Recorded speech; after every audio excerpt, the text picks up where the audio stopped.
when they get sounds of fear. Graça e paz a todos, glória a Deus. Eu quero retomar a mensagem da semana passada. Quem esteve aqui a semana passada, no domingo, ouviu a mensagem? Só isso? Só vocês? Por favor, levanta a mão. Amém. Vocês lembram de alguma coisa? Vocês lembram o nome da mensagem? Hã? Os três lembraram, a expectativa. Amém? Então hoje nós vamos continuar falando sobre a expectativa. Hoje então seria uma parte 2. Na verdade eu não consegui terminar a mensagem. Eu espero que hoje Deus nos dê graça para que nós possamos concluir o raciocínio, fechar aquilo que Deus tem para nós, o entendimento daquilo que Deus tem trazido para nós nessa estação. Quero tentar rememorar algumas coisas que talvez sejam chaves para nós, para a gente continuar e dar andamento. Semana passada nós falávamos muito sobre os aspectos que englobam a expectativa. E uma das questões que a gente falou a semana passada foi do senso de urgência que existe no ar. Há um senso de urgência no ar. A gente percebe o mundo espiritual agitado. E essa semana a coisa ficou ainda mais agitada. Semana retrasada eu tive uma reunião com a pastora Vanessa e a pastora Ariane, e nós falávamos sobre, ao mesmo tempo que existe um povo que está queimando por Jesus, existe um povo apostatando da fé. Existe um povo esfriando. Existe um povo dentro da igreja, brincando de igreja, que não dá testemunho para aqueles que estão lá fora, ardendo em expectativa pela manifestação dos filhos de Deus. E falando em expectativa, o mundo tem uma expectativa, descrita lá em Romanos 8,19, e Deus tem uma expectativa, e o diabo tem uma expectativa, e você tem uma expectativa, todos temos uma expectativa. E a expectativa de Deus é de que Ele levante na terra, nesta estação, uma igreja, um corpo, uma igreja capaz de pisar a cabeça da serpente. A igreja do Senhor não é uma noiva qualquer, não é uma namoradinha, é aquela que desposará o cordeiro. E por que a gente fala que essa expectativa, ela vem respaldada ou empurrada por um senso de urgência? Porque de fato, como a pastora Vanessa falou, se não me engano o Diogo falou, nós estamos na iminência da volta de Jesus. E todas as evidências estão diante de nós. Eu provei para vocês, as Escrituras nos provaram, semana passada, que nós estamos nesta iminência do 7º dia, ou seja, neste gap, neste gargalo, neste ato que compreende o 6º e o 7º dia, o tempo em que o Senhor virá. Eu não quero agora discorrer em cima disso, mas eu quero te encorajar a ouvir essa mensagem, a parte 1, no internet. E eu prometo para vocês, em nome de Jesus, que essa semana essa mensagem vai estar lá. Amém? Essa mensagem e as últimas 5 mensagens que não foram editadas. Nós estamos nos empenhando nisso. Mas ouça essa mensagem para você compreender ela de maneira integral. Agora, o que Deus espera de nós nesse tempo, nesta estação, que nós sejamos esta igreja, uma igreja capaz de confrontar estas agendas, uma igreja capaz de ser bálsamo para o ferido, uma igreja que seja igreja de verdade, uma igreja que não venha aqui num espírito domingueiro, mas uma igreja que esteja aqui porque compreendeu o que ela é. Você não precisa estar aqui, entre aspas, mas você precisa ser igreja em todo lugar e também compreender que estar aqui faz parte do ajuntamento e de um propósito maior. Faz sentido para vocês? E dentro daquele entendimento, Deus nos falava que desde o início, Deus não queria uma igreja. A igreja não é um projeto dele, entre aspas. Desde o início, Deus sonhou com o quê? Com um Éden. Ele fez um Éden. A terra era sem forma e vazia, né? Aliás, não havia nada.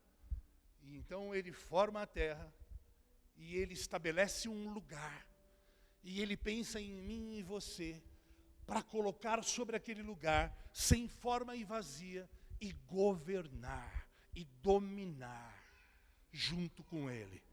Esse é o sonho de Deus, esse é o plano de Deus, esse é o projeto de Deus, esse é o propósito de Deus. Este é o pacto eterno que Deus tem com a humanidade. Fazer com que eu e você, junto com Ele, dominemos e governemos. Assim como é no céu, que seja na terra. Faz sentido? E Ele nos disse, olha, tudo o que eu queria era relacionamento. E a tradução da palavra Éden significa prazer, deleite. Então Deus não queria uma igreja, Deus não queria um rei, Deus não queria um reinado. Foi Israel que pediu Saul, foi Israel que pediu um rei, porque eles viam os povos pagãos submetidos a um rei, e eles ficaram com vontade de ter um rei. Deus nunca sonhou com um rei, Deus nunca sonhou com um reinado, Deus nunca sonhou com uma igreja, Deus nunca sonhou com um templo. Deus sonhava com um Éden, um lugar de prazer e deleite. Um lugar de relacionamento entre pai e filhos. Entre pai e filhos. E aqui há uma chave, há uma voz poderosa. Não existe mediador social mais poderoso do que a paternidade. É por isso que nós falamos também, e hoje a gente vai focar muito isso, a questão de que Deus, Ele se move de gerações em gerações, e nós, que não vivemos na eternidade, apesar de sermos imortais, nós nascemos e morremos, e nós precisamos aprender a transicionar. Então Deus é um Deus geracional, e Ele precisa ensinar ao homem a transicionar sobre essas estações, e transmitir o legado daquilo que Ele construiu em vida. Porque o homem nasceu para reinar em vida. Faz sentido? Então hoje nós vamos aprender um pouco sobre isso. E a expectativa, fruto desse senso de urgência, não é obra do acaso. Há uma urgência sim. Por que que há essa urgência? Ah, Jesus está voltando. Sim, Jesus está voltando. Mas Jesus está voltando e junto com isso há uma série de implicações e demandas. Repita comigo, demandas. Ou seja, toda transição de estação tem as suas demandas. Vamos fazer aqui uma analogia com a transição das estações, as estações do tempo. Tem a primavera, tem o verão, tem o inverno. Qual mais que eu estou esquecendo? E o outono. Quando chega o inverno, sobretudo no hemisfério norte, né? Aqui no Brasil a gente nem sente, porque a gente tem as 4 estações do ano no mesmo dia, num dia só. Eu já estou que nem panela de cuscuz aqui, ó. Enfim, você dorme com frio, acorda com calor, daí você veste uma roupa perto do almoço, no almoço você já está pingando, enfim. Mas no hemisfério norte, o que você vê? Se você assiste aqueles programas lá da National Geographic, enfim, você já deve ter visto. Alguns animais, quando chega perto do inverno, o que eles fazem? Eles comem que nem louco. Não olhem para mim, ok? Eles comem que nem doido. Para quê? Para armazenar gordura. O que é gordura? Gordura é energia. Por isso que eu sou um cara enérgico aqui, ó, né? Energia, gordura é energia. E quando se chega perto do inverno, ele está preparado para passar pelo momento mais difícil do ano. Então ele está preparado para as demandas que virão, para as necessidades que virão, para os desafios que virão. Outros animais têm a propriedade de inclusive intervir na questão fisiológica, biológica. Animais que hibernam, então os batimentos cardíacos caem, a temperatura corporal cai, a demanda de energia diminui e as reservas então dão conta. Então quando chega perto do fim do inverno, de acordar já muito mais leve, né? E ele está preparado para a vida. Então, voltando a falar de demandas, cada estação da vida tem as suas demandas. A Bíblia diz em Eclesiastes que existe tempo para sorrir, tempo para chorar, tempo de semear, tempo de colher. Faz sentido? E qual é a demanda para outubro de 2023? Nós falávamos a semana passada, Jesus certa feita falou com seus discípulos, olha, vocês sabem olhar para fora e ver se vai chover ou não, mas vocês não sabem discernir o tempo dos tempos. O que Jesus estava dizendo? Não sobre discernimento do tempo cronológico, mas o discernimento de um tempo espiritual, dentro da eternidade, dentro da Aion. Faz sentido isso para vocês? Ou seja, o que eu estou sentindo nesse tempo? O que as coisas estão me mostrando?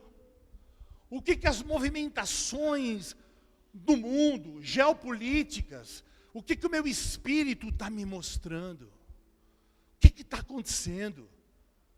Vou te dar um exemplo. A semana passada nós sentamos juntos, né? E a semana retrasada eu tinha tido uma coisa muito particular. Eu acordei no meio da madrugada com um louvor em línguas. Mas era um louvor belíssimo. Eu comecei a adorar em línguas e não era tão alto, eu estava ali curtindo aquilo. E a minha esposa, minha maravilhosa, se cair um Boeing no quintal, ela não acorda. Pode cair um meteoro no quintal, ela não acorda. Você pode jogar um balde de água nela, você não acorda, né, meu amor? Você é um doce. Ai, que inveja que eu tenho de você. Que inveja. Eu chamo ela de pedrinha. Dorme como uma pedrinha. Brincadeiras à parte. Você acredita que a pedrinha acordou? Eu penso assim, não sei. O louvor era tão lindo, era tão belo, que eu fui tentado a levantar para gravar e pegar meu celular, mas eu fiquei curtindo aquilo. Eu fiquei curtindo. Era um louvor, uma coisa linda, linda. Uma língua que eu nunca tinha falado, uma coisa assim profunda.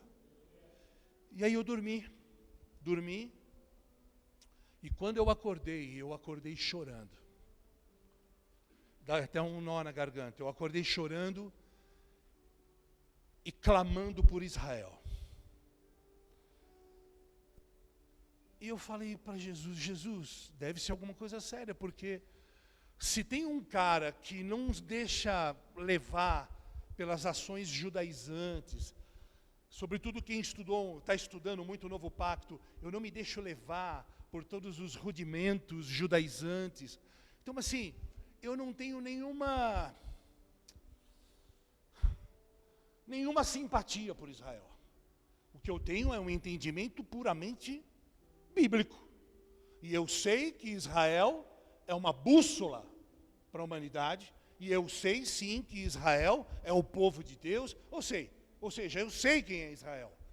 Mas eu não tenho o costume de ficar, sabe, Israel, não tenho.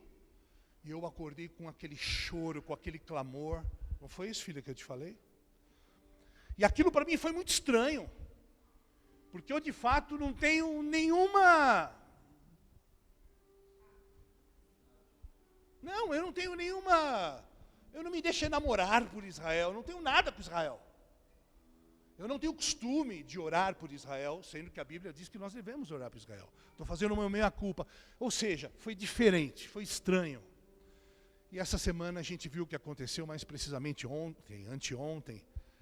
Amados, o que aconteceu em Israel ontem, anteontem, hoje, não foi uma movimentação bélica de Israel contra o Hamas, não foi uma um corriqueiro transtorno que existe entre eles. Não, foi algo muitíssimo grave. Eles estão em guerra de verdade. E desde 1973, eles não tinham tido um ataque tão terrível. Vocês sabem, eu tenho alguns amigos, judeus messiânicos, entre eles o pastor Ludwig Goulart, que tem ali uma base na Galileia, com o rabino Yaakov Stein. Hoje eu mandei recado para ele. Como é que vocês estão? Ele mora na Galileia, ele mora em Tiberíades. Ele está a 80 quilômetros do foco da confusão. Mas eles estão perplexos, assustados com a violência, a agressividade, a violência maligna com que o povo palestino, ou mais precisamente o Hamas, o povo palestino não, o Hamas agiu contra Israel. A gente consegue ver alguns poucos vídeos que não expressam de fato o que está acontecendo lá. Eu estou tocando nesse assunto porque esse assunto só corrobora aquilo que Deus falava para nós semana passada. E que de fato há uma expectativa ardente de Deus e do mundo para que nós sejamos a igreja esperança para Israel, esperança para o mundo. Que nós acordemos, que nós nos posicionemos, que nós de fato em 2023 possamos entender que Ele virá como um ladrão na noite. E não dá para brincar de ser igreja. Cada dia que passa eu vejo mais atrocidades, mais loucuras perto de nós. Às vezes muito perto de nós. E a gente precisa se encher de temor. Porque Jesus está voltando. Sabe? Então, olhando para aquilo que Deus estava nos falando semana passada, há uma urgência, fruto de uma demanda, há uma expectativa de Deus, do diabo, da igreja, de nós. Há uma expectativa, há um povo lá fora que espera, anseia, tem um ávido anseio por conhecer a Deus. E só uma igreja saudável poderá revelar a Deus. Somente aqueles que têm o DNA do Pai podem revelar a Deus, os filhos. Não tem jeito. Então nós estamos debaixo de um senso de urgência, fruto de uma demanda. Há uma expectativa nos empurrando como um êmbolo de uma seringa, para que nós cumpramos o nosso chamado, cumpramos o nosso propósito. Portanto, se você está aqui ou nos ouve no nosso canal de YouTube, você está amorosamente indesculpável, amorosamente responsável, amorosamente amarrado pela questão de você responder ao que você é. Você e eu somos a igreja do Senhor. Você não vem a um prédio, você não vem aqui ver pessoas, você não vem aqui desfilar o teu sapato novo, nem teu carro novo. Você vem aqui comer de Jesus, como disse a Vanessa. Você veio aqui para ser formado e formatado, não a imagem, mas sobretudo a semelhança, manifestar uma nova natureza. Uma nova natureza. E então nós precisamos, de maneira prática, responder a essa expectativa de sermos a igreja que vai mudar o mundo. Não sermos uma igreja de programas, uma igreja de entretenimento. Não uma igreja para manter as pessoas ativas dentro de uma religião, para aplacar a nossa consciência que durante a semana fez tudo a revelia de Deus, ou tudo que estava afim, para no final de semana dizer assim, olha como eu amo a Deus. Sabe, nestes últimos dias, e eu vou repetir, nestes últimos dias, você falou alguma coisa nesse sentido. A demanda é por sermos inteiros. A demanda é por uma renúncia total. Total. Não dá para ser igreja sendo... Deixa eu fazer aqui uma brincadeira de mau gosto com os casados. Você toparia 364 dias do ano ficar com a sua esposa, mas um dia do ano, assim, Reginaldo, um dia do ano, você deixa a sua esposa livre. Que papo é esse? Isso é um amor parcial. Não, mas é só um dia só. Você tem 364 dias com ela? Um dia só, você não quer? Yes. Ou você está casado com Jesus ou não está. Ou você é inteiro ou você não é. E Jesus disse, é sim, sim ou não, não. Quem não é por mim é contra mim. Quem não ajunta, espalha. Mas a gente age de maneira sempre parcial. A gente nunca é inteiro. Faz sentido isso? Eu queria hoje, devagar, junto com você, acerca da praticidade, de maneira prática, como é ser essa igreja que Jesus virá buscar e desposar, como é essa igreja capaz de confrontar as agendas, como é essa igreja capaz de pisar a cabeça da serpente. Faz sentido isso para vocês? Como é que eu e você vamos edificar esta igreja? Porque nós estamos edificando uma igreja, concorda comigo? E a semana passada eu te dei acho que 10, 15 versículos dizendo que nós somos pedras vivas, casa, edifício e tudo mais. Então Deus está edificando uma igreja na terra, certo? Em outubro de 2023 Ele tem uma expectativa de que haja uma resposta desta igreja, desta edificação. Faz sentido? Então eu quero ver com vocês e entender como que Deus vai edificar essa igreja gloriosa e triunfante, descrita lá em Efésios 5. Uma igreja sem mácula, sem defeito, sem ruga. A igreja que Ele virá buscar. Amém?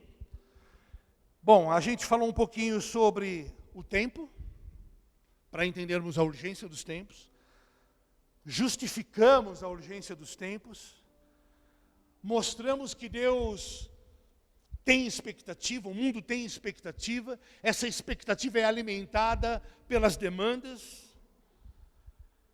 E agora eu quero ir para os aspectos práticos. E eu quero recorrer a um modelo de homem. Nós vamos escolher 2 homens, um pai e um filho, para falarmos um pouco desta edificação e explicarmos também sobre transição de legado. Eu elegi aqui ninguém mais, ninguém menos do que Davi e o seu filho Salomão. Vocês lembram que eu falei um pouco sobre isso semana passada? Quem foi Davi? Todos conhecem Davi. Davi foi o maior rei da história. E em Davi nós podemos reconhecer 3 dimensões ou depósitos proféticos, muito claro. Davi foi o maior monarca da história e ele carregava 3 unções distintas. A de rei, a de profeta e de sacerdote. Nenhum homem na terra andou nestas 3 unções. Era um homem que carregava um depósito profético, legítimo e real. E em Salomão, o seu filho, nós vemos um outro tipo de liderança, um outro tipo de manifestação, um outro tipo de depósito. Enquanto Davi era um homem de guerra, Salomão era um pacificador. Aliás, o nome Salomão significa pacificador. E ele era um homem extremamente sábio. E nele nós podemos ver um depósito apostólico. Guarde isso, irmãos. Você pode tuitar isso. O apostólico e o profético sempre andam de mãos dadas. Apostólico e profético sempre andam de mãos dadas. Um decreta e o outro implementa. Um decreta, o outro implementa. Revelação e aplicação. Revelação e aplicação. Profético e apostólico. Profético e apostólico. Lembrem-se disso. A Bíblia diz assim que sem profecia o povo se corrompe. Então guarde isso. Revelação e aplicação. Profético e apostólico. Vamos entender então como é que esses homens andam numa dimensão diferente, como eles foram de fato diferentes, como eles viram coisas que ninguém viu, como eles fizeram coisas que ninguém fez, né? E para alguns que não estão dentro dessa dimensão de revelação, eles vão achar que aquilo que Davi ou que Salomão fazia, ou aquilo que os apóstolos hoje fazem, e os profetas hoje fazem, são loucura. É algo etéreo, utópico, estranho, Você já viu o profeta fazer coisa estranha? Hã? Eu não, nunca vi. Profeta é um bicho louco. Profeta é um bicho louco. Por isso a gente costuma dizer que no novo pacto, o profético funciona de maneira perfeita e o novo pacto é o único capaz, o entendimento do novo pacto é o único capaz de alinhar o profeta e fazer com que o profeta seja um homem alinhado e edificador. Do contrário, meu irmão, profeta desgovernado é pior que o Satanás.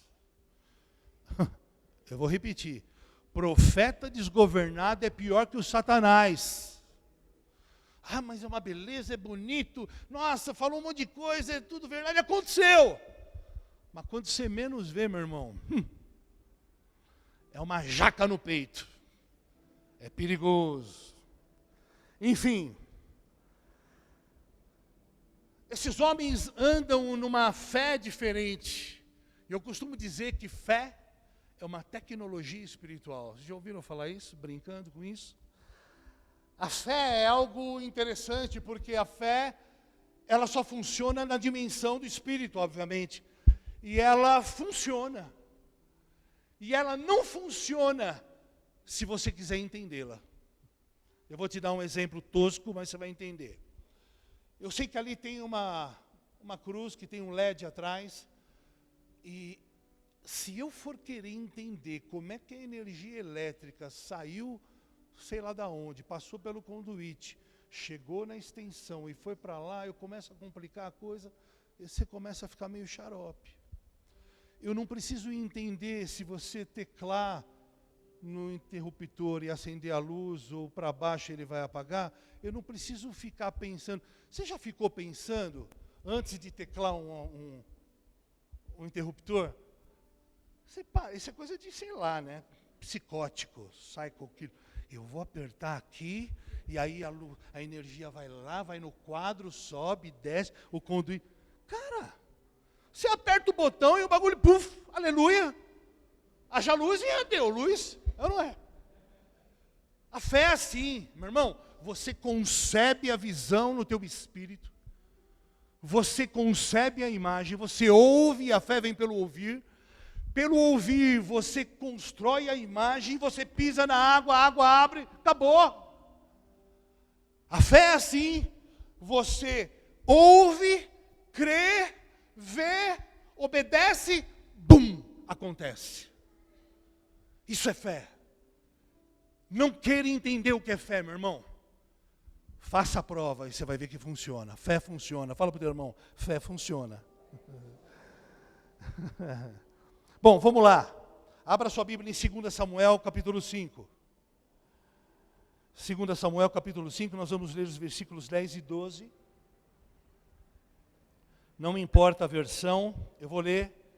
O verso 10 está escrito assim: Davi ia ficando cada vez mais forte, porque o Senhor, o Deus Todo-Poderoso, estava com ele.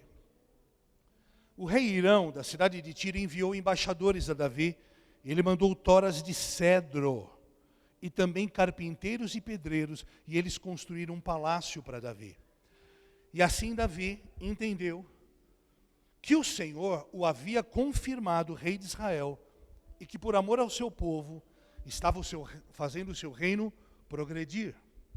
Agora, 1 Crônicas, capítulo 17, verso 1, está escrito assim: Davi estava morando no seu palácio, e um dia ele mandou chamar o profeta Natã e disse: Veja só, eu estou aqui, morando numa casa revestida de madeira de cedro, mas a arca da aliança está guardada numa barraca. Então a gente percebe que Davi, e ninguém mais do que Davi, queria construir uma casa para o Senhor, um templo para o Senhor. Ele se indigna, porque ele havia sido abençoado. Ele morava numa casa cujo teto era de cedro, ele morava num palácio, e ele se indigna porque o Senhor morava numa barraca. E a gente sabia que o Senhor tinha a sua presença ali na arca, a Shekinah, e ele ficava indignado com aquilo. E guardem, amados, tudo no Velho Testamento é apontamento profético para os dias de hoje, ok? Para esse tempo presente. Então, o anseio que eu e você temos de edificar uma igreja para o Senhor, um templo para o Senhor, aquilo que Davi tinha, o anseio, a expectativa, a avidez, a fome, a garra, a gana de construir uma casa para o Senhor, que existia em Davi, é aquilo que hoje está em você, é aquilo que o Diogo falou, que queima em mim. Eu preciso edificar a casa do Senhor. E eu te pergunto, Deus está falando de um templo? Deus está falando de uma igreja? Deus está falando de uma instituição? Deus está falando de um prédio? Não, Ele está falando de homens, eu e você. Deus está falando de pedras vivas. Ou seja, nós, eu e você, estamos edificando uma igreja possível. Somos eu e você. Fazendo com que homens, conhecendo a verdade, sendo transformados através de uma nova natureza, cresçamos em estatura até chegar à estatura de varões perfeitos, Cristo. Isso é a igreja somos eu e você. É isso que eu e você estamos edificando. É isso que eu e você estamos fazendo aqui hoje, comendo dele, aprendendo dele, sendo afiados um com o outro. Quando o Reginaldo pisa no meu carro, eu quero esganar ele, aí no dia seguinte eu vou lá e dou um beijo nele. É isso, nós estamos sendo treinados, afinados, apurados, estamos sendo afogueados para tirar tudo aquilo que é palha, feno, madeira, para que sobre apenas pedras prata, a fim de que sobre apenas o fundamento, o alicerce que é Cristo, para que o velho Adão fique quietinho, amarrado naquela camisa de força. Fala assim pro teu irmão, fala assim pro teu irmão, não libere Adão, meu irmão. E com Adão não tem negócio. Adão tem que... Adão tem que morrer, meu irmão. Com Adão não tem negócio, Adão tem que morrer. Não abra negociação com Adão, meu irmão, que você vai perder. Você vai perder. Quem está aqui? Então Davi está nessa indignação, e por isso que eu coloquei esta igreja, para personificar, ou para estabelecer um desenho ou um padrão. Não é uma igreja suntuosa, né? Não é aquela igreja de Barcelona, não são as igrejas daqui, por ali, por aqui perto. Não é uma igrejona. É aquela igrejinha pequenina, lá no campo, que não tem atrações exteriores, que não tem atrativos, porque a essência está dentro e não fora. Essa igreja que nós estamos edificando, faz sentido? Lucas 17, 20. O reino virá, não através de aparências e realizações exteriores. É assim que o reino virá, e o reino já veio na presença do Senhor. 1 Crônicas 22, 8 a 10, está descrito assim. Mas ele disse que eu havia matado muita gente e feito muitas guerras, portanto, por causa de todo o derramamento de sangue que eu causei, Davi falando, ele não me deixaria construir um templo para ele. Porém, Deus me fez uma promessa, ele disse, você terá um filho que governará em paz, porque eu farei com que ele viva em paz com todos os seus inimigos. E o seu nome será Salomão, porque durante o seu reinado eu darei paz e segurança ao povo de Israel. Ele construirá um templo para mim, verso 10.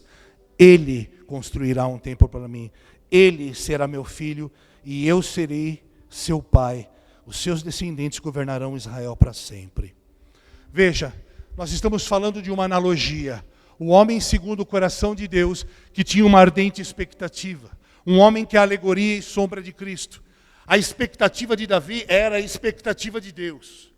A expectativa de Davi era a minha e a sua expectativa, de construir uma igreja possível, uma igreja factível, uma igreja irresistível, uma igreja capaz de ser luz para as nações. A igreja descrita em Efésios, a nova Jerusalém que desce do céu, a Jerusalém que já existe. Essa igreja possível já existe. Eu vou repetir, essa igreja já existe. A igreja descrita em Apocalipse, é esta igreja que ele está sonhando construir. E então Deus diz assim para ele: você tem muito sangue na sua mão. Eu não vou fazer com você. Eu vou fazer com o seu filho, que na mão contrária sua, porque você tem muito sangue nas mãos, ele será um pacificador. O que eu aprendo com isso? A primeira coisa que Deus nos mostra em analogia ou em alegoria, aquilo que Deus fez lá atrás, metaforicamente, é que aqueles que edificam em outubro de 2023 terão um espírito pacificador. Você está entendendo? Homens pacificadores. Homens pacificadores. E aí ele diz assim, que nenhum homem desejou construir o templo do Senhor, mais do que ele, uma casa para o Senhor, o maior rei da terra. No entanto, não foi ele que construiu a casa para o Senhor. E aí eu começo a aprender também com Davi, sobre o coração de Davi. Eu imagino que para Davi ouvir isso da parte de Deus tenha sido difícil. Mesmo dizendo que seria o seu filho, eu imagino que tenha sido muito difícil para Davi. E por isso que eu digo que a paternidade é o melhor mediador social, é a melhor maneira de exercer qualquer exemplo de relação perfeita. Porque um pai nunca vai competir com o filho. Um pai quer sempre que o filho vá mais alto, vá mais longe, vá mais distante. A menos que esse pai tenha algum tipo de dificuldade, mas em regras gerais, um pai quer sempre o melhor para o filho. Um pai trabalha para o filho. Um pai empodera o filho. O pai granjeia para o filho. O pai vive para o filho. É assim, Regi? Eu fiz questão de parar perto de você, porque eu te vejo como um grande pai. Então, pense nisso. Enquanto hoje, em 2023, pessoas da igreja ainda torcem o nariz para a paternidade, eu quero dizer para você que foi Deus quem escolheu o seu modelo de liderança, paternidade. Jesus foi fiel a José até o fim. Jesus obedeceu José até o fim. Quem está aqui? Então essa edificação está carregada de... Estou sem relógio aqui, vocês vão me deixando... Enfim, está carregada de apontamentos proféticos para nós. Está cheio de coisas ali escondidas. E você precisa hoje colocar o teu óculos profético para você entender o que Deus está falando. Amém? A gente precisa discernir o que Deus está falando. O que Ele falou ontem... E aquilo que ele estava falando ontem é aquilo que ele está falando hoje para nós. Portanto, nós precisamos nos mover segundo estas demandas de hoje. Presta atenção, nunca, em todo o tempo da igreja, se falou tanto em 5 ministérios. Não é verdade? Não é verdade? Talvez para você seja novidade.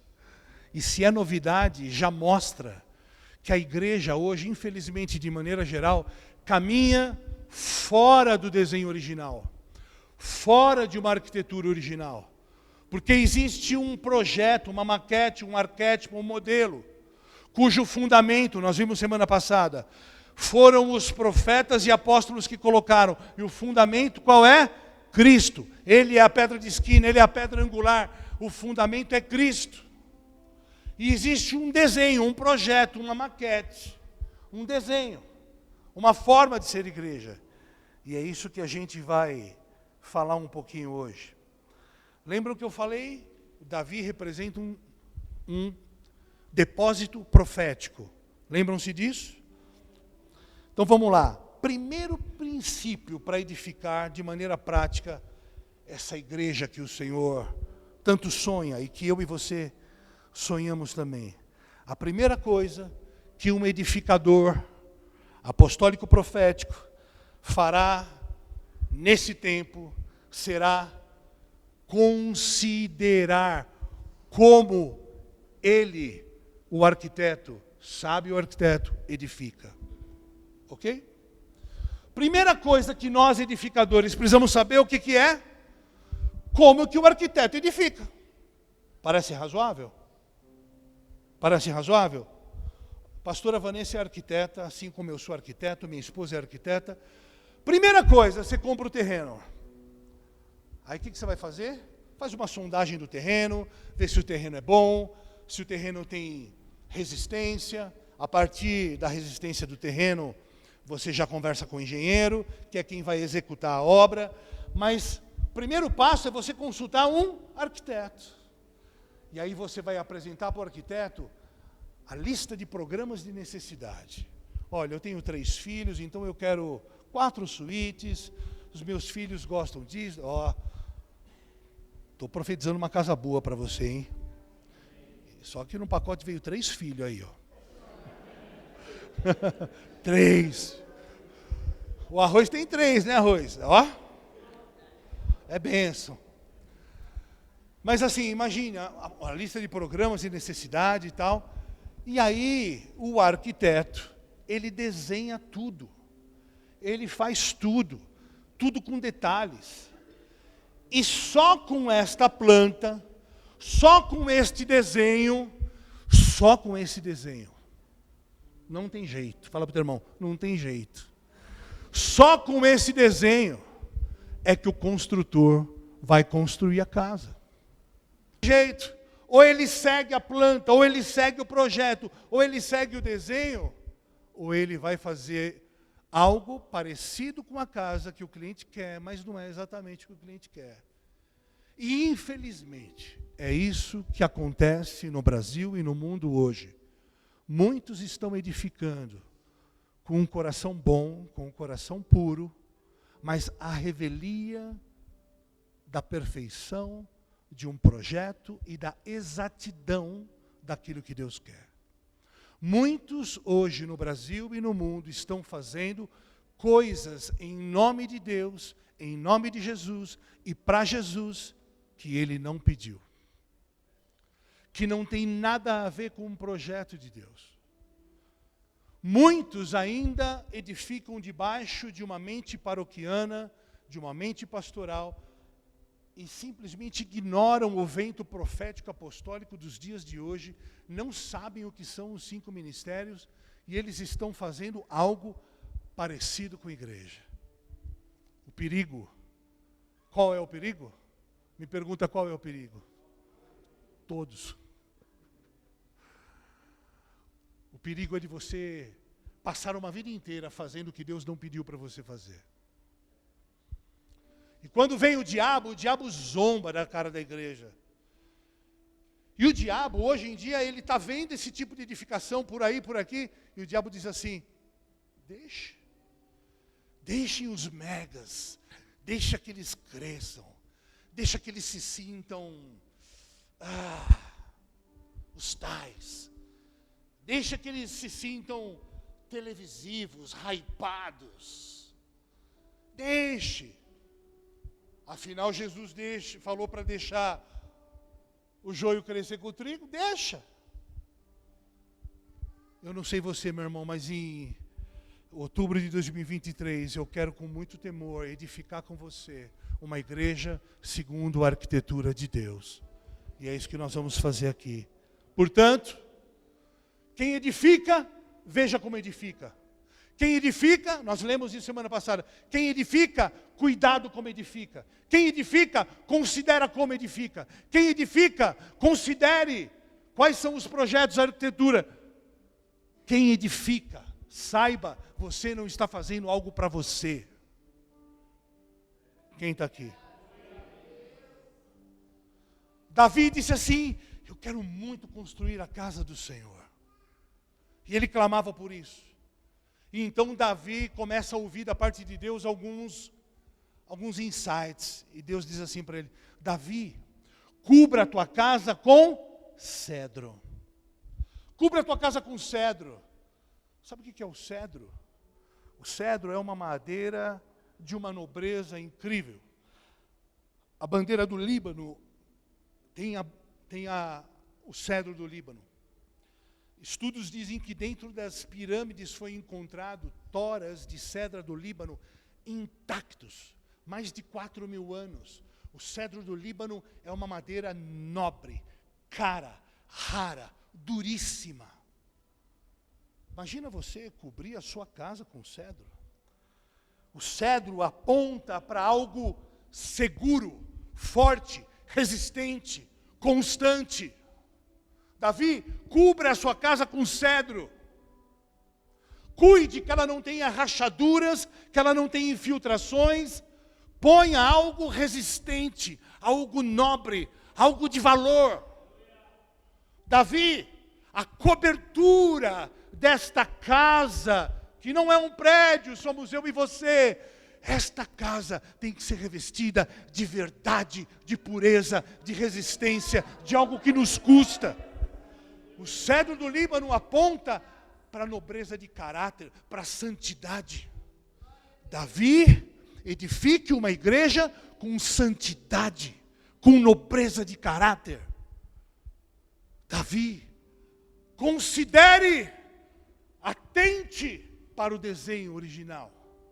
Lembre-se, Deus não queria uma igreja, Deus não queria reis, não queria templos, Ele queria um lugar, uma dimensão, uma geografia para se relacionar.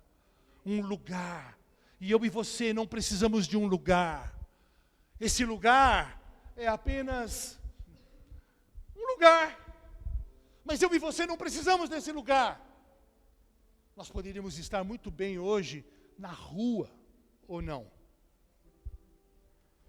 Eu e você precisamos de um lugar para adorar a Deus? Você está de brincadeira.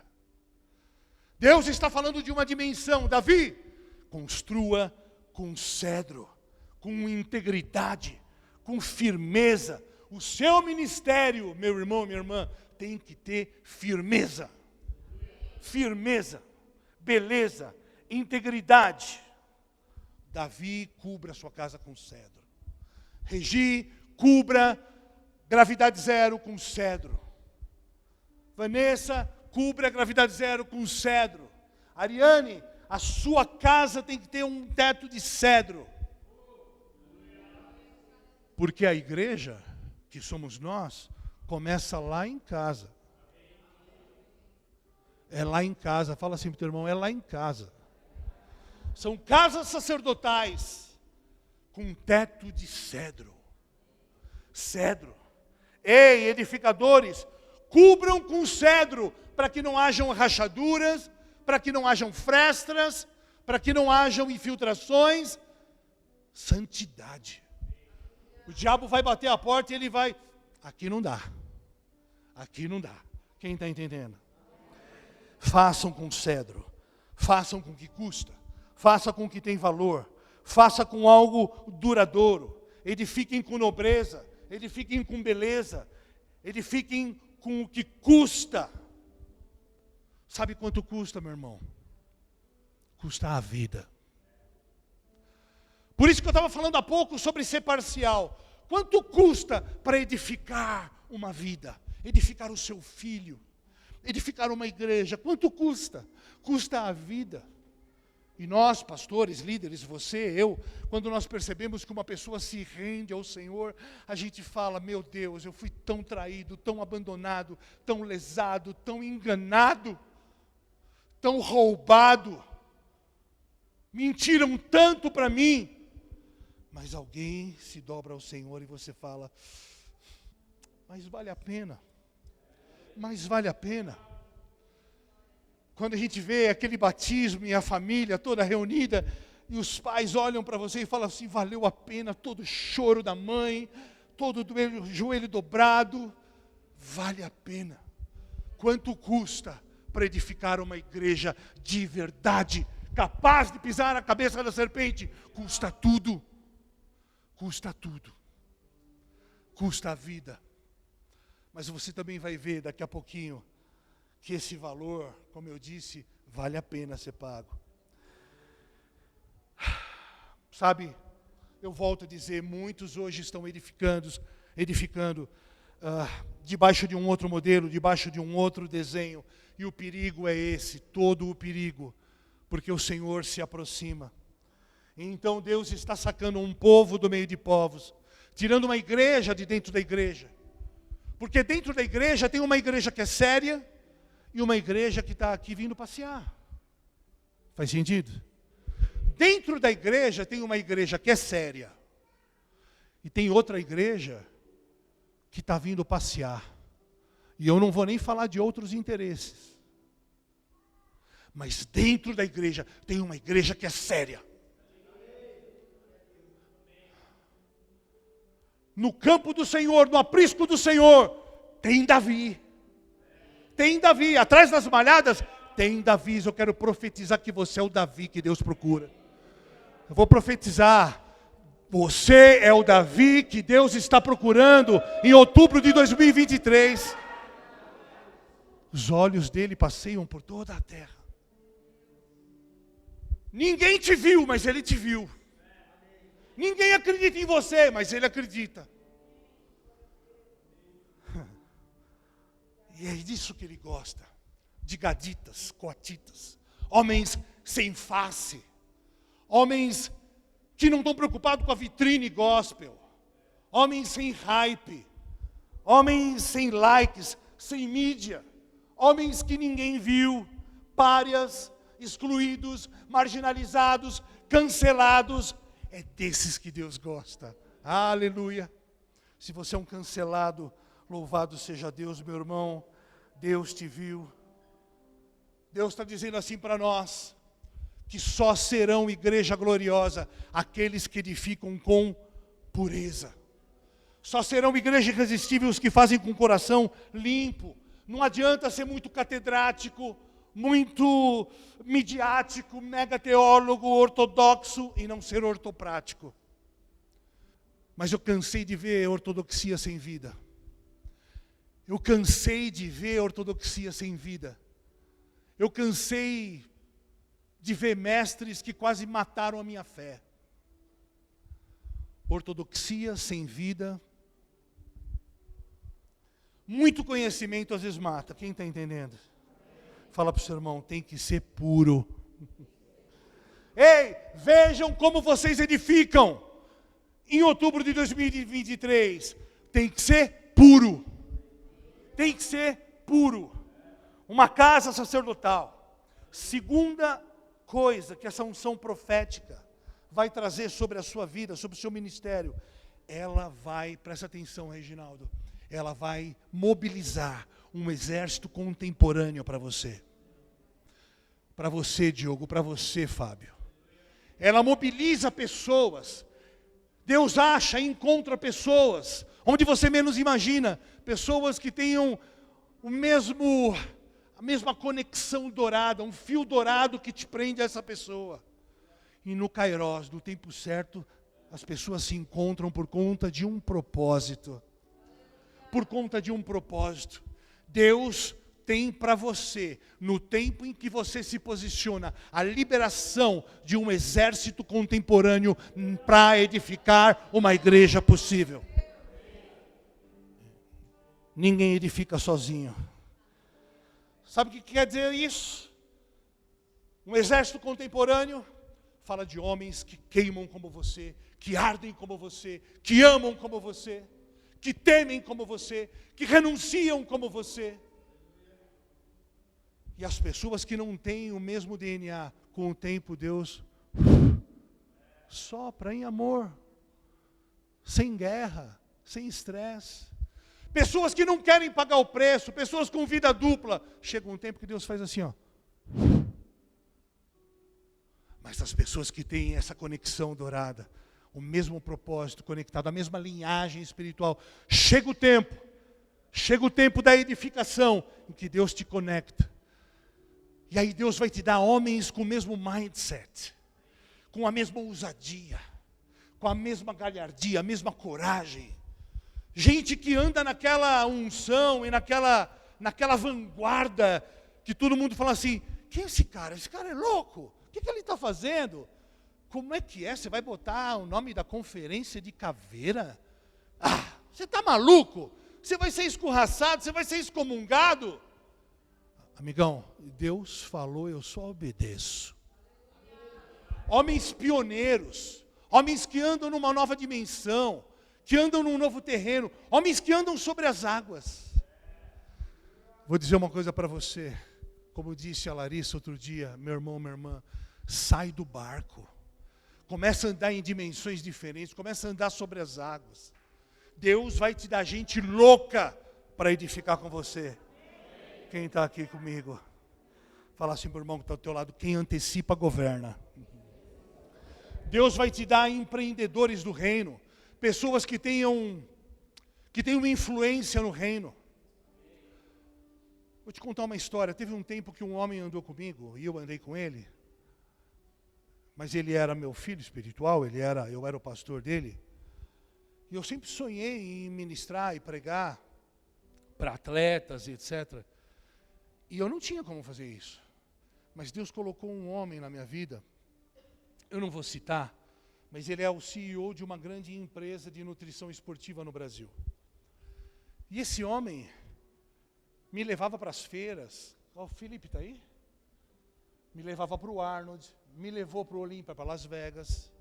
E nós abríamos as feiras orando.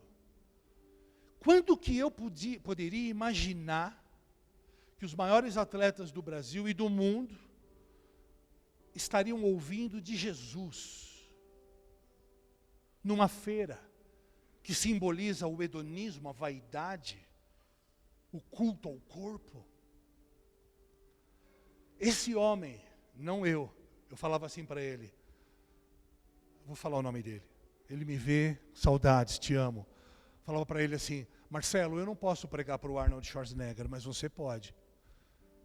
E ele falava assim, pastor, eu vou pregar para ele, eu vou pregar para ele. E ele pregou para o Arnold Schwarzenegger. Então assim, Deus vai preparar pessoas que você não imagina, para chegar em lugares que você não imagina. Um exército contemporâneo, de vanguarda, pioneiro. Quem disse que a gente não pode, um brasileiro, sonhar em pregar para o Arnold Schwarzenegger? E ele fez um agasalho de couro, um anel, deu um tanque de Harley Davidson para o Arnold.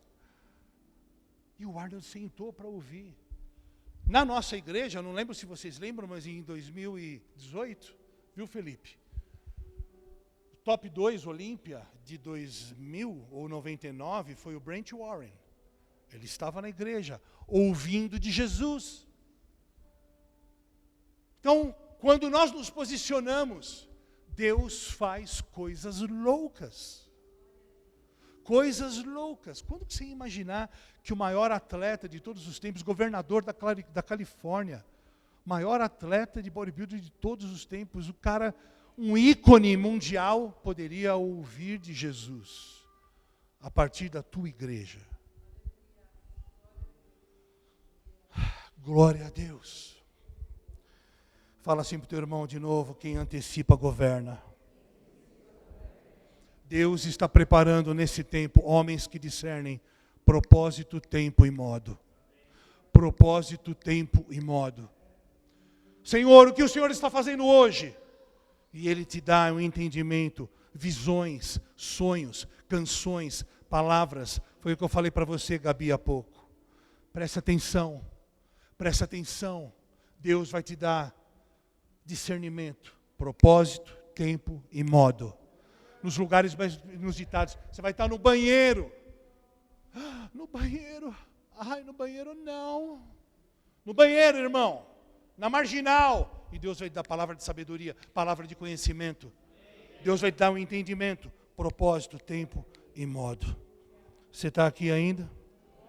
Eu preciso avançar. Que horas são, por favor? Jesus, esse relógio está endemoniado, hein? Eu preciso avançar. Vamos lá. Eu quero falar sobre a transição de Davi para Salomão, sobre o legado que Davi precisou passar para Salomão. Lembram-se? Davi não ia mais fazer o templo do Senhor. Lembram-se? E Deus disse isso para ele. Olha, quem fará vai ser o seu filho. Você tem sangue nas mãos, e ele será um pacificador. Ele vai governar com paz Israel, e é ele que vai edificar. E aí havia uma implicação. Davi precisaria fazer algumas coisas. Abra sua Bíblia em 1 Crônicas 29. 1 Crônicas 29, versos 1 e 2.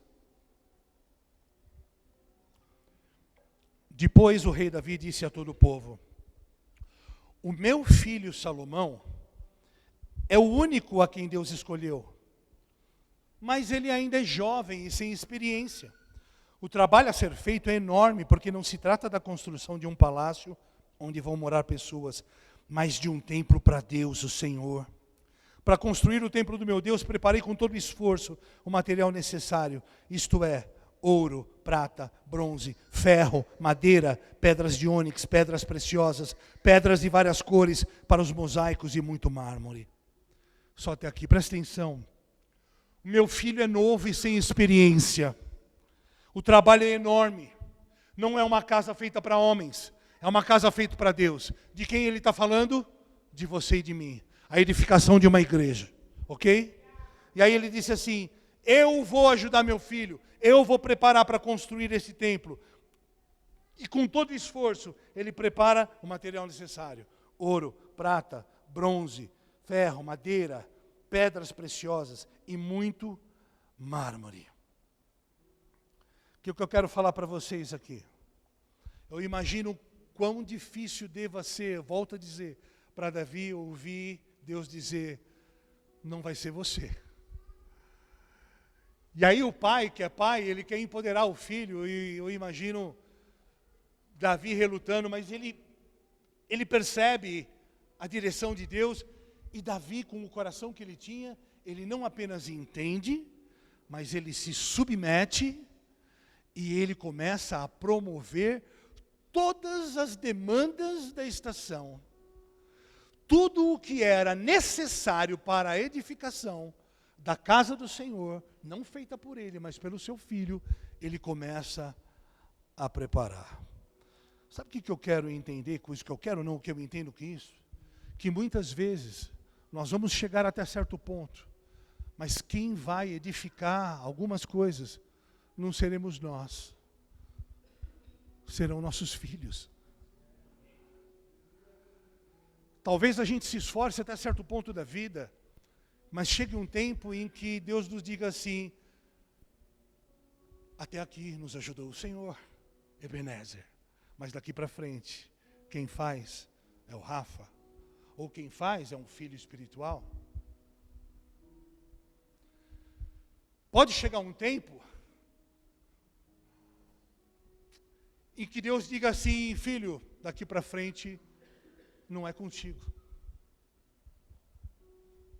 Não é contigo. E aí Deus te move para fazer outras coisas dentro do seu propósito, do seu pacto eterno. E o homem de Deus, assim como Davi, tem que ser sábio para, em amor, empoderar o filho e passar o bastão. Eu vou falar uma coisa para vocês: eu tenho 30 anos de convertido e eu só tive uma igreja na vida. 21 anos. Eu não vou falar aqui mal da minha igreja ou mal da fonte da qual eu bebi, mas eu e você, certamente, podemos afirmar que a gente já viu todo tipo de atrocidade, todo tipo de loucura. E eu quero dizer para você que, ainda que nós tenhamos visto muita loucura dentro da igreja, a igreja ainda é a igreja do Senhor. É a noiva do Senhor. É a noiva do Senhor. O que eu quero dizer, e eu estou tentando encontrar aqui as palavras para não ser rude ou indelicado, ou não sei.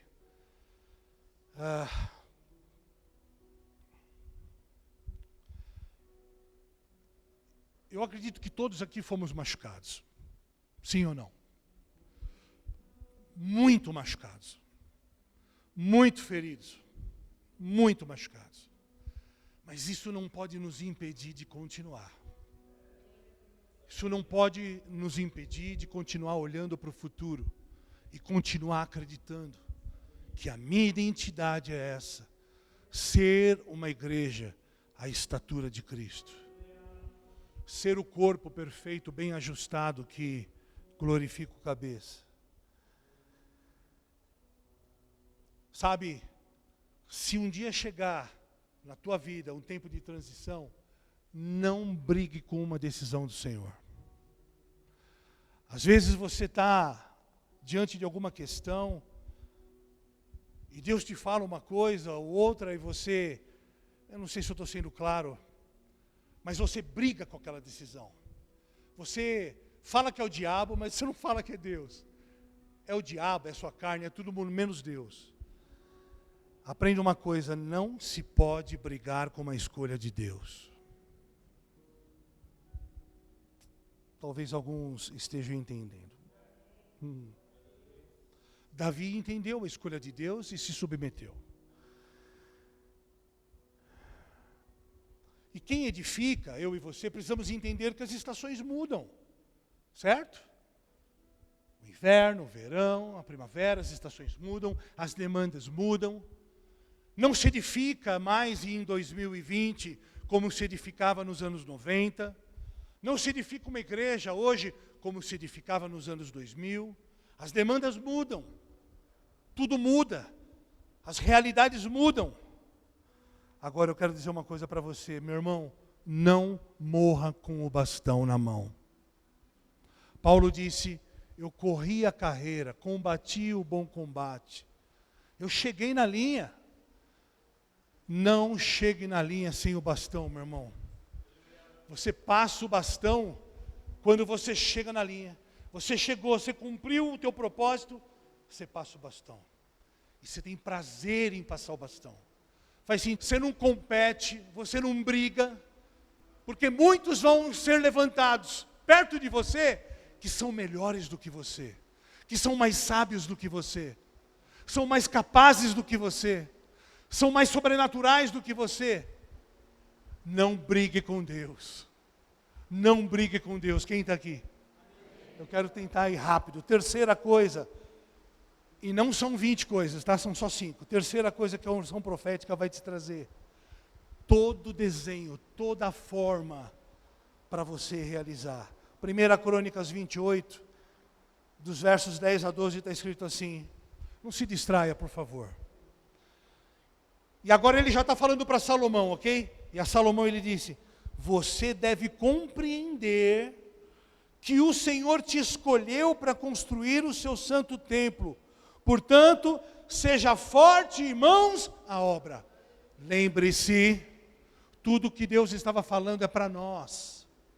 Não era para eles, era para nós. É uma alegoria, uma analogia. Ele está falando da igreja que somos eu e você, ok? Seja forte e mãos à obra. Davi entregou Salomão o quê? A planta. Os desenhos, o arquétipo, o modelo. Como fazer? Lembra o que nós vimos na primeira questão? Considere como. Como? Está aqui, ó. A forma é essa. Não vai inventar a roda. Não inventa moda. Não faz doideira. Em nome de Deus.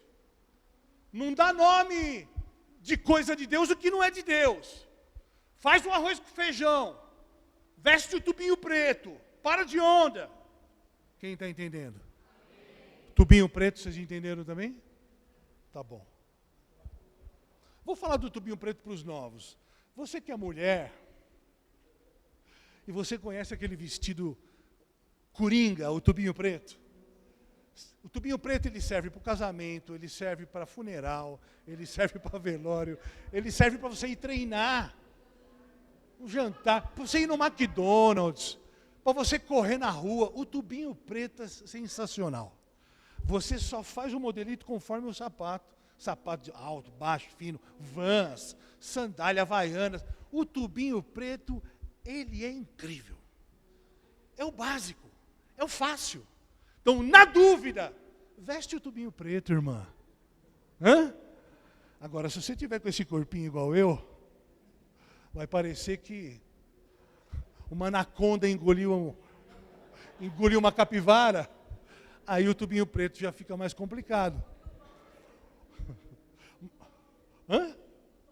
Fica um tubão. Fica um super tubo da Subway, tubão. Hã? O que Deus está falando assim? Siga a planta, não inventa moda. Bota o tubinho, irmão. Irmão não, irmã. Amém?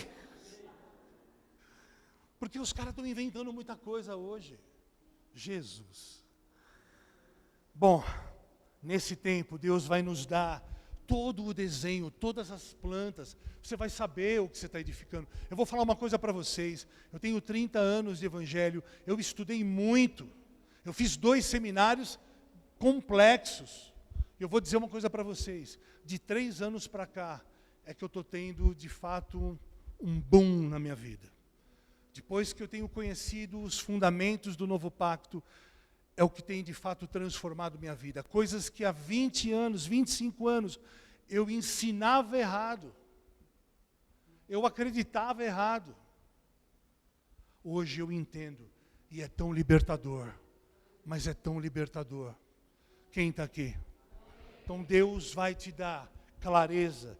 Deus vai te mostrar entradas e saídas, estradas, portas para você entrar, para você não entrar. Deus vai te dar entendimento avançado, abrir janelas dimensionais, para você ver o que ninguém vê, para você entender, depois de 20 anos, você entender o que você não havia entendido. Entendimento avançado. Deus vai te habilitar. Deus vai te habilitar para pisar onde ninguém pisou. Amém? Glória a Deus por isso. Sabe, amados, eu creio que nesse tempo Deus também vai usar pessoas de maneira não convencionais, como eu dei o exemplo desse CEO. Eu tive o prazer de pregar em 2019 na Itália, e eu fui pregar sobre isso. Sobre como Deus tem usado homens de maneira não convencional. Como Deus tem usado o Evangelho para ser pregado através das artes, através da música, através da dança. E aí a gente precisa tomar cuidado para não cair no que eu acabei de falar. Não inventa moda, não inventa roda. Mas Deus está fazendo coisas diferentes desses últimos dias, desses últimos tempos. Eu encontrei lá diretores de cinema, e lá é diferente, né? As coisas são diferentes, a cultura é diferente, é extremamente diferente, muito mais rico. E você vê lá eles fazendo cinema, teatro, coisas incríveis para Jesus, com uma qualidade, uma força, uma beleza, um pioneirismo, coisas poderosas. E eles têm ganho a Europa com esse tipo de trabalho. Uma igreja italiana. Então, assim, eu quero que você creia que Deus vai te usar muito além do púlpito. Deus vai te usar através da tua arte, né, assim. Deus vai te usar através do teu conhecimento. Deus vai te usar, sei lá, de repente você, hoje está na moda gastronomia. Você lembra que eu contei para vocês há pouco tempo atrás, que a rainha de Sabá chegou no Palácio de Salomão? Aliás, estamos falando de Salomão. E quando ela chega no Palácio de Salomão, ela vê Deus. Mas como que ela vê Deus? Ela vê Deus em tudo. Ela vê Deus na arquitetura. Ela vê Deus na música, nas canções. Ela vê Deus na roupa dos oficiais. Ela vê Deus na culinária. Ela vê Deus em tudo que é feito com excelência e amor para Deus. Tudo que eu e você fizermos com amor e excelência para Deus, vai ter uma voz para Deus na terra. Faz sentido? Meu irmão, se você é Corinthians do rap, Deus vai te usar. Né, seu Pingo? Deus vai te usar. Eu estou brincando. Não, não é, Alê? Deus vai te usar, por que não? Por que não? Por que Deus não pode usar um rapper? Por que Deus não pode usar um skatista? Por que Deus não pode usar um médico no seu local de trabalho, no seu local de influência? Por que Deus não pode usar uma esteticista? Você tem que estar no púlpito? Você tem que estar no púlpito? Não, meu irmão. Você tem que entender o que você é, em todo lugar. Faz sentido? Deus vai te dar essa sabedoria, esse pioneirismo, e essa gana, essa garra. E você vai se mover conforme a nuvem se move, conforme a coluna de fogo se move. Quarta coisa que essa unção apostólica e profética produz nesta edificação, e isso é importante. Ela checa a sua edificação. É um raio-x da sua edificação. Ela checa o modelo do seu ministério. As coisas estão interligadas e elas se parecem entre si, mas elas se complementam. Para você entrar em um governo apostólico profético, Deus vai checar o interior da sua obra. Deus vai checar o seu coração. Deus vai checar o que ninguém vê. Deus vai checar o que você faz dentro de casa. Deus vai checar quem você é lá dentro de casa. Porque os edificadores geracionais de outubro de 2023, para atender esta demanda, vão ter que ser homens com telhado de cedro, homens santos, que edificam com pureza, que edificam com inteireza, que edificam com toda a sua vida, não parcialmente. Quem está aqui? Você está preparado para ser checado por Deus?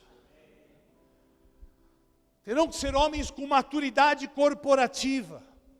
Você tem senso de coletivo?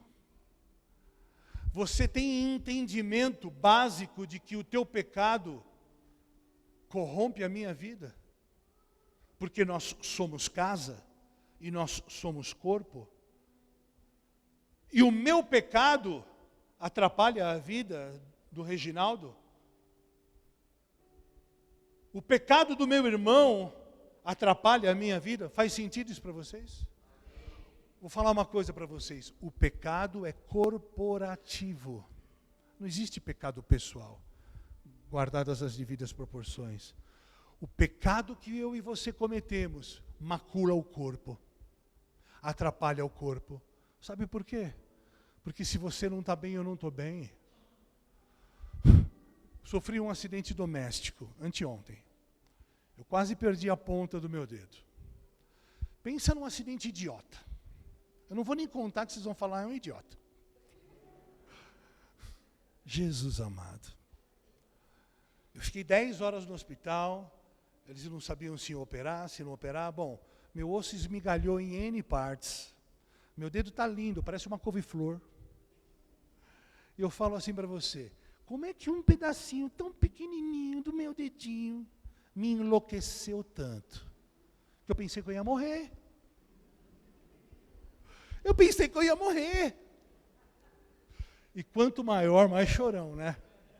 Eu já sou chorão. Aí eu tenho uma esposa maravilhosa que me mima até a tampa. Dona D, pensa num cara que estava tendo ataque cardíaco assim, ó, no hospital.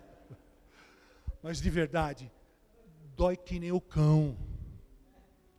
E aí a analogia é essa. Você já arrancou cutícula? Bandida da cutícula, como dói, é ou não é? Nossa, mas dói até o cérebro. Unha encravada, então, misericórdia. Dói que nem dor de dente. Imagina homem grávido, não olha para mim. Homem não ia aguentar ter bebê, ia?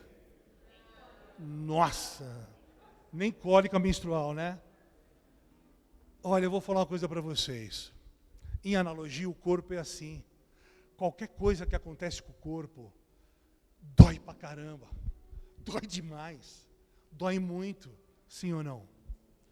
Faz mal para o corpo. Ainda que seja uma pequena parte do corpo. Ainda que seja algo pequeno. Dói tudo. Compromete tudo. Você acorda de manhã naquele frio de Arujá. E aí você vai dar uma topada com toda a força do planeta Terra no dedinho mindinho. Plau! Você vê Jesus, Maria, José, os profetas, Jó. Você vê todo mundo. Você vê todo mundo, você fala com todo mundo, aquela cacetada com fé. Fala real, bendito dedinho mindinho, que poderoso que ele é. Ele tem o poder de te fazer virar uma lagartixa. Cara, você chora igual um bebê. Então, fazendo aqui uma analogia tosca, o pecado é assim. Nós precisamos entender que nós precisamos ter maturidade corporativa. Há 1 ano atrás, nós falamos 1 ano sobre maturidade. Maturidade corporativa. O meu pecado te atrapalha muito. O meu pecado te fere. O meu desleixo te fere. O meu abandono te arrebenta. A minha dualidade te arrebenta. Faz sentido isso? Faz sentido? Você consegue ficar bem se você sabe que alguém que você convive, que você ama, está passando por um problema grave? Você fica bem? De verdade? Você vem para cá de boa? Não dá. Nós precisamos ter maturidade corporativa. Amém?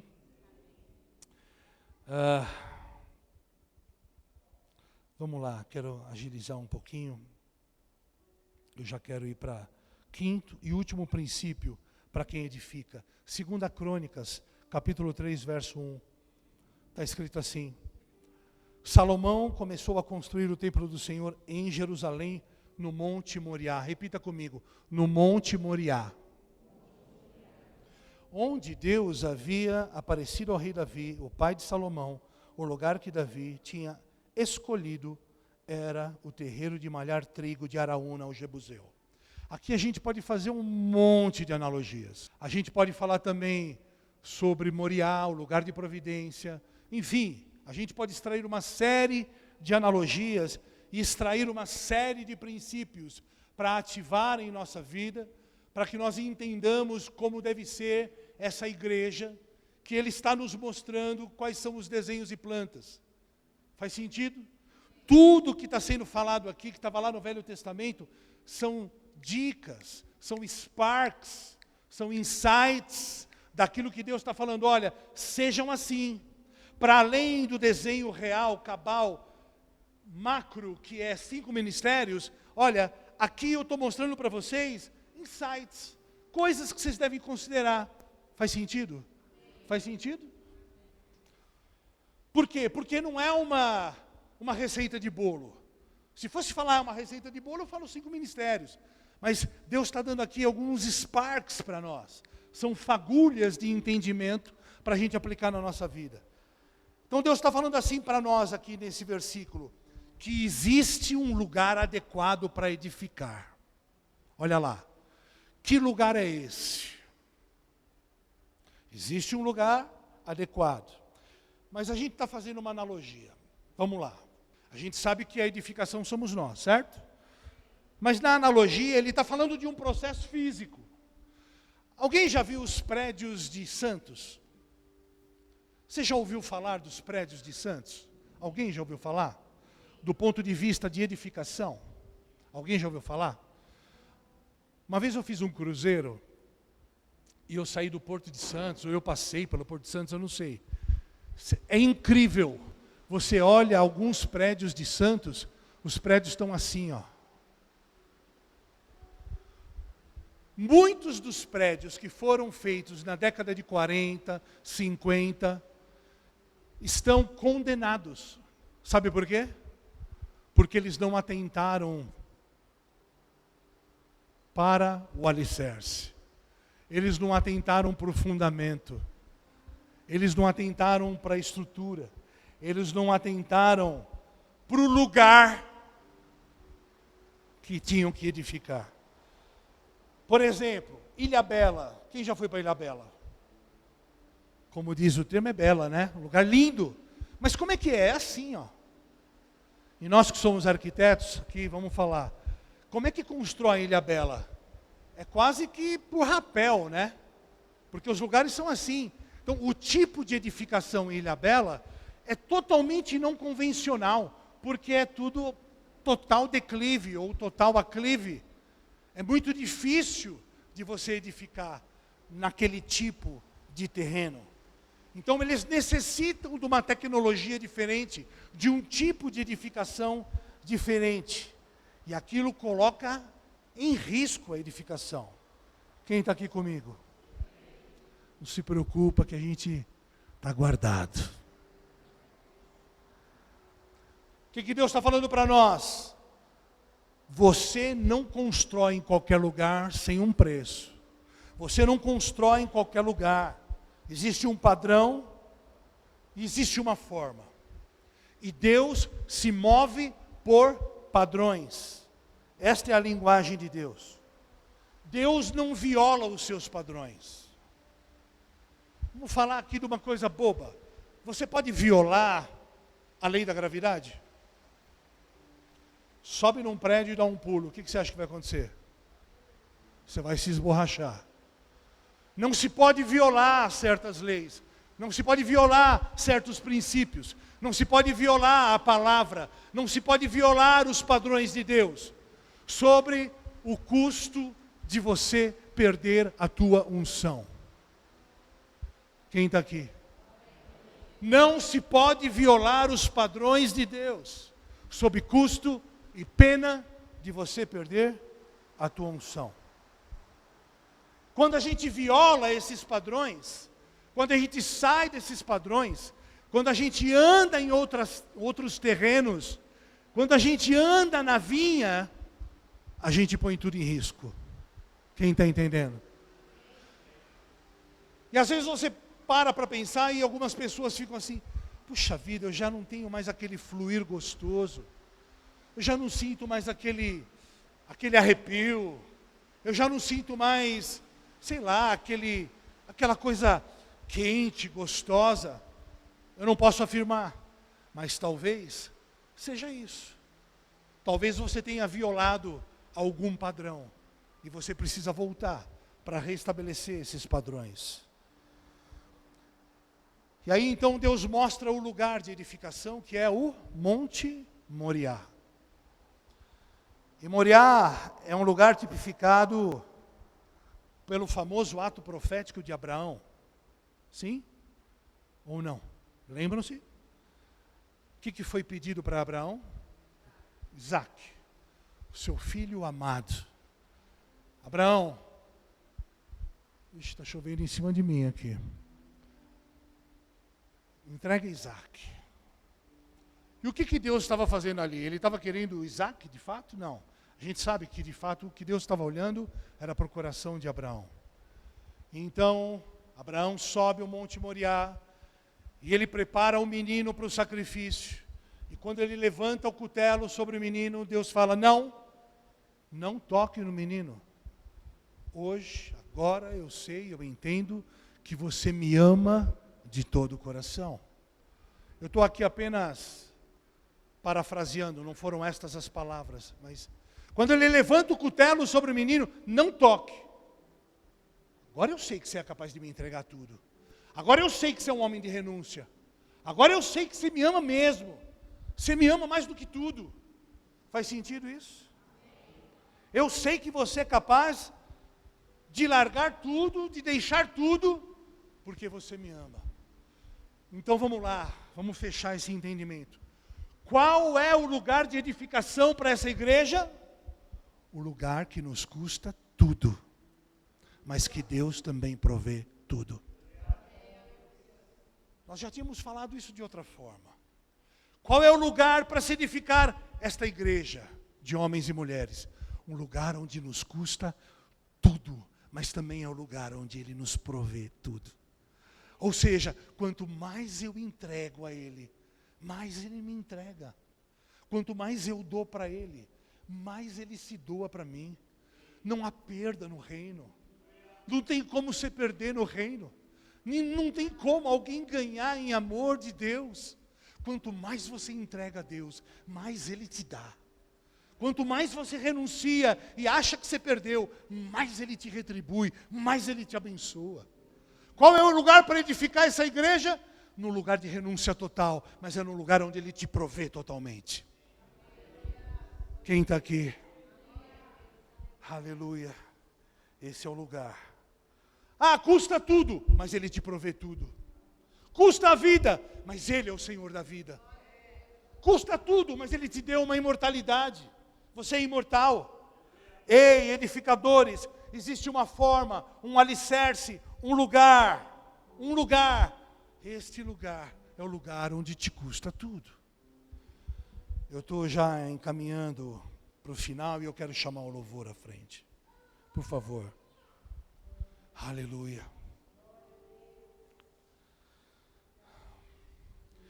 Sabe, irmãos, lembre-se de uma coisa, Deus sempre trabalhou com o remanescente fiel. Deus nunca trabalhou com multidão. Quem está aqui? Não se distraia com nada, por favor. Deus sempre trabalhou com o remanescente fiel. Deus não trabalha com multidão. E Deus, nesse tempo, está construindo dentro desta igreja, dentro da igreja nacional, dentro da igreja dele, uma igreja com cultura de entrega total, cabal. Não uma entrega parcial, mas uma entrega total. Uma cultura de morte. Uma geração que já morreu para si. Uma cultura de quenoses. Uma cultura de esvaziamento. Uma cultura que possa dizer, como Paulo disse, já não vivo mais eu, mas Cristo vive em mim. Já não vivo mais eu, mas Cristo vive em mim. Quenoses diária, esvaziamento diário. Eu já perdi tudo. Nada me interessa. Nada me interessa. Há algo que te interesse mais do que Jesus? Edifique os seus filhos. Empodere os seus filhos. Empodere os seus 12. Qualifique os seus filhos. Eu vou repetir. Qualifique os seus filhos, líderes. Qualifique seus filhos, pastora Vanessa. Qualifique seus filhos, Reginaldo. Qualifique, porque qualidade se multiplica. 1 Reis 6, 7, é o último versículo que eu vou ler. 1 Reis 6, 7, é muito importante esse versículo.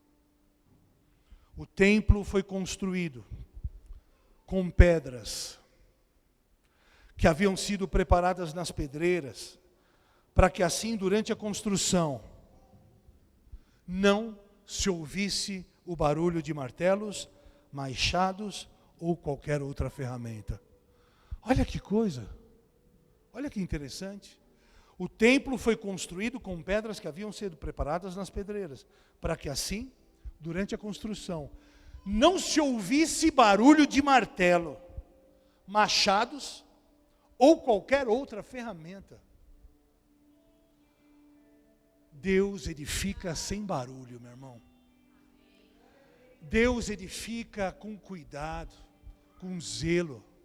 Deus edifica sem alarde. O que Ele faz, muitas vezes ninguém vê. Jesus dizia assim para aqueles a quem Ele curava: olha, fala para ninguém.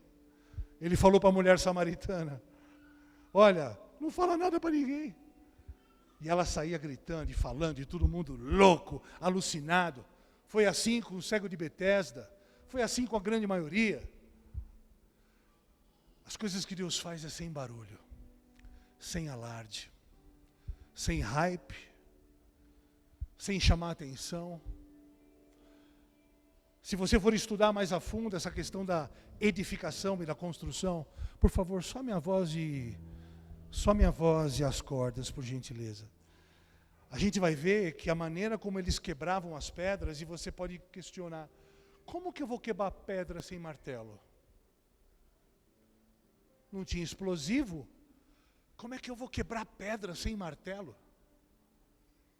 E aí você vai estudar e você vai ver que eles faziam algumas incisões com ferramentas precisas, sem barulho, e eles colocavam pinos de madeira dentro da pedra, e depois eles encharcavam com água esses pinos de madeira. Aquela madeira encharcava e quebrava as pedras.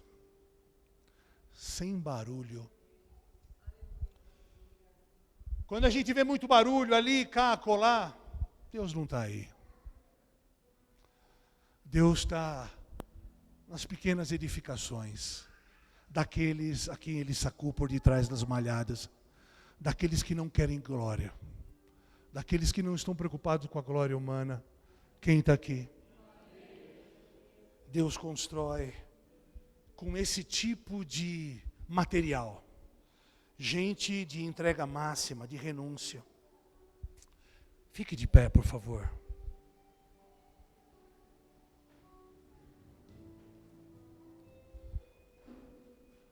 Feche os teus olhos.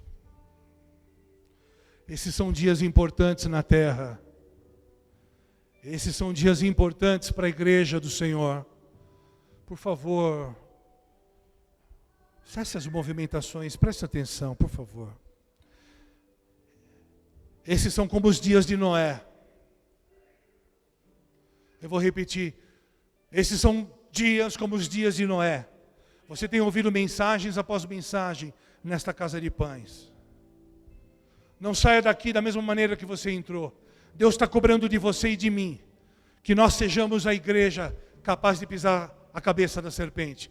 Uma igreja irresistível, onde você chega e as pessoas te imploram: ei, orem por mim. Ontem eu estive num aniversário de uma pessoa muito rica, muito rica. E essa pessoa pediu para eu orar por ela. No meio daquelas pessoas, eu orei por ela e depois algumas pessoas me procuraram, pessoas da sociedade, e nós fomos orar por elas. Sabe o que eu vi nelas? Eu vi o clamor de Filipe: ei, mostra-nos o Pai. Ei, mostra-nos o Pai. Ei, mostra-nos o Pai. Eu não imaginei que eu pudesse encontrar aqui um homem de Deus.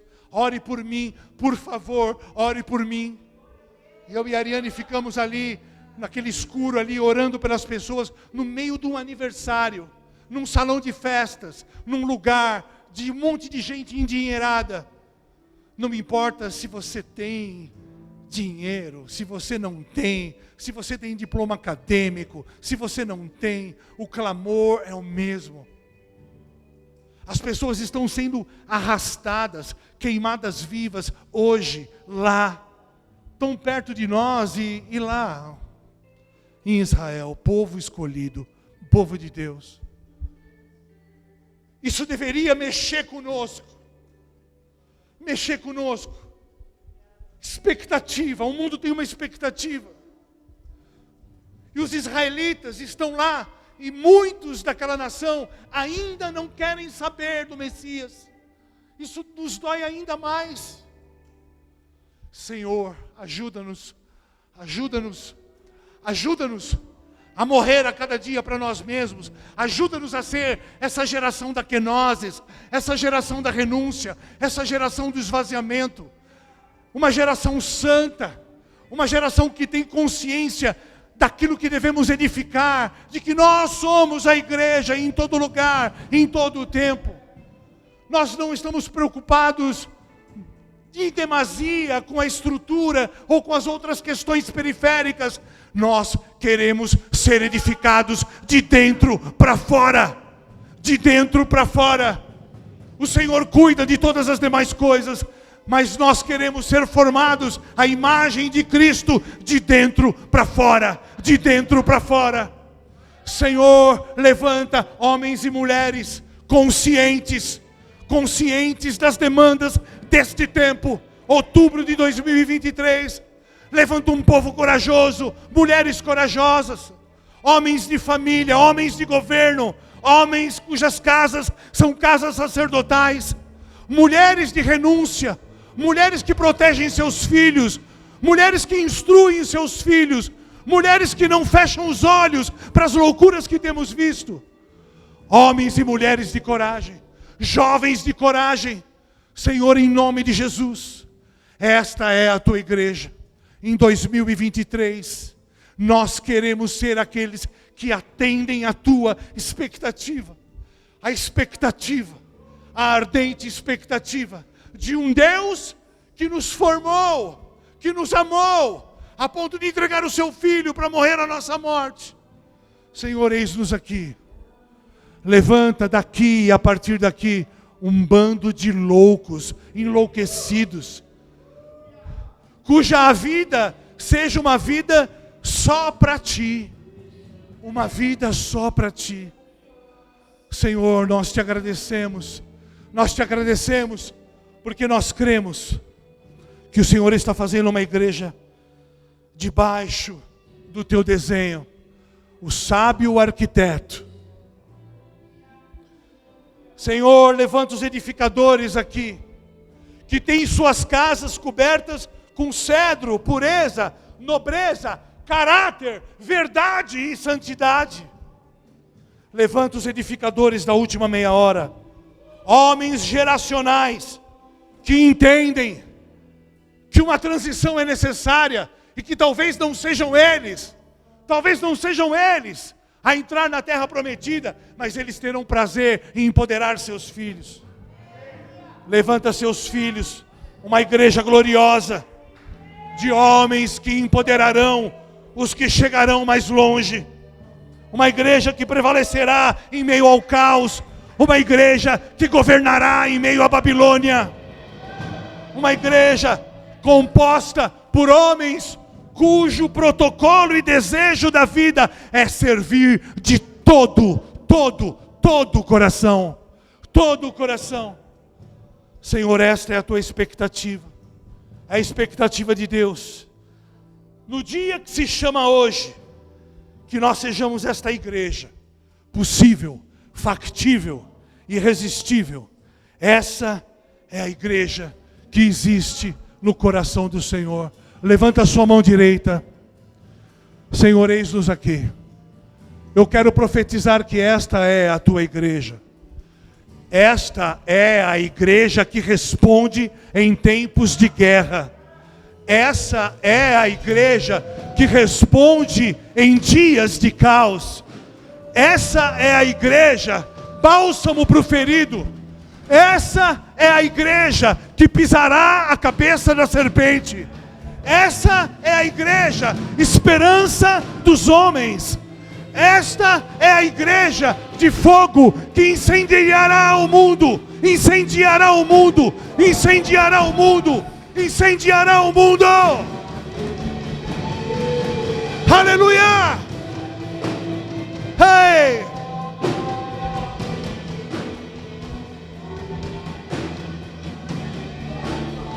Seja fortalecido, seja fortalecida, seja empoderado e empoderada.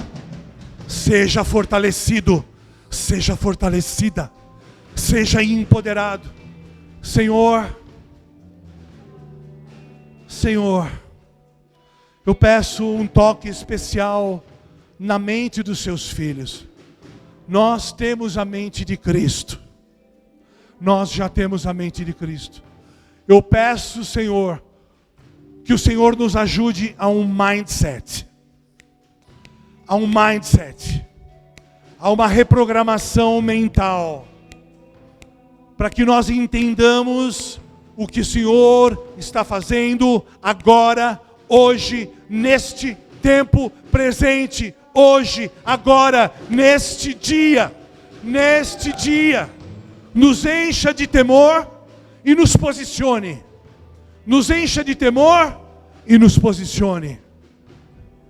Eu quero dizer para você, olha para mim, que lá no teu trabalho, na tua faculdade, você vai ser um pacificador. Mas você vai ser um pacificador que não vai tolerar o pecado. Parecem coisas antagônicas. Parece paradoxal o que eu estou te falando. Você vai ser intolerante com o pecado, com o erro. Você não vai ser alguém que vai brigar com as pessoas. Mas você vai se mover em compaixão pelo adicto, pelo adúltero, por aquele que está perdido, por aquele que se diz ateu, mas nem sabe quem é Deus. Nós vamos nos mover em indignação santa. Faz sentido para vocês? Uma indignação santa. E seremos pacificadores. Você não vai entrar em porta que Deus não abriu para você.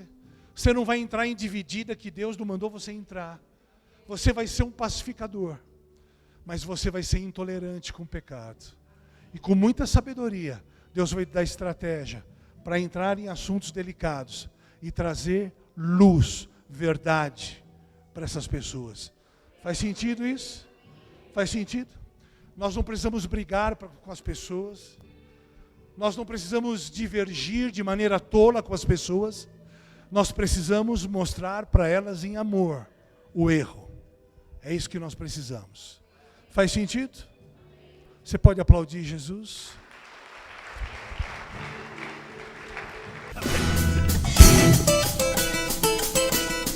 And when they get sounds of